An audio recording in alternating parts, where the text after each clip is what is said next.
اللہ کے نام پر کچھ دے دو بابا۔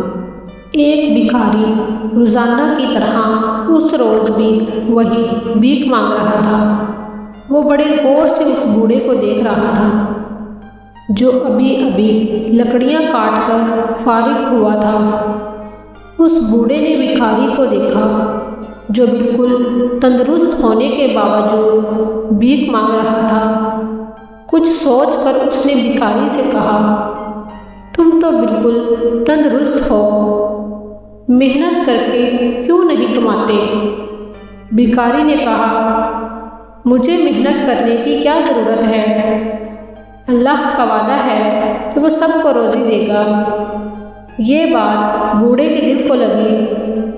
اس نے کام چھوڑا اور یہ سوچتا ہوا گھر کو چلا گیا کہ مجھے بھی میرے نصیب کا رزق ملے گا۔ اگلے دن جب لکڑہارے کا شاگرد اسے بلانے آیا تو اس نے بھکاری والی بات اسے بھی بتائی اور کہا، ہمارے رب کا وعدہ ہے کہ وہ ہمیں رزق دے گا، تو ہمیں اس مشکل میں پڑنے کی کیا ضرورت ہے؟ لیکن شاگرد تو کام کرنا چاہتا تھا۔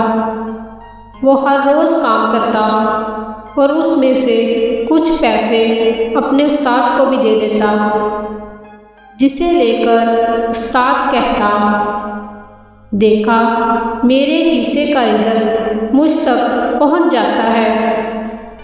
اس کی بات پر شاگرد خاموش ہو جاتا کیونکہ وہ اسے سمجھا کر تھک چکا تھا۔ اسی طرح دن گزرتے گئے اور لکڑہارے کا شاگرد اپنی محنت کے بل بوتے پر کامیاب ہو گیا۔ ایک دن وہ اپنے استاد کے پاس آیا اور اس سے کہا، میں نے نیا گھر خرید لیا ہے اور آپ کو اپنے گھر پر کھانے کی دعوت دینے آیا ہوں۔ ٹھیک ہے، میں آ جاؤں گا، استاد نے کہا۔ اور جب وہ شام کو شاگرد کے گھر پہنچا تو دیکھ کر حیران رہ گیا کہ اس نے بہت بڑا گھر بنا لیا ہے۔ کھانا بھی ایسا شاندار تھا کہ اس نے پہلے کبھی ایسا کھانا نہ کھایا تھا۔ کھانے کے بعد لکڑہارے کا شاگرد بولا، استاد، یہ سب مجھے آپ کے سکھائے ہوئے ہنر کی وجہ سے ملا ہے، مگر افسوس کہ آپ نے خود اس ہنر کو بھلا دیا۔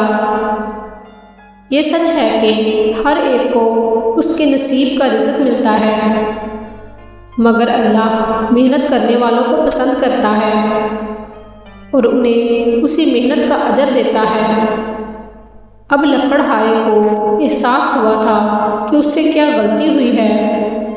وہ اپنی بیوقوفی پر بہت پچھتایا، مگر اب کیا ہو سکتا تھا۔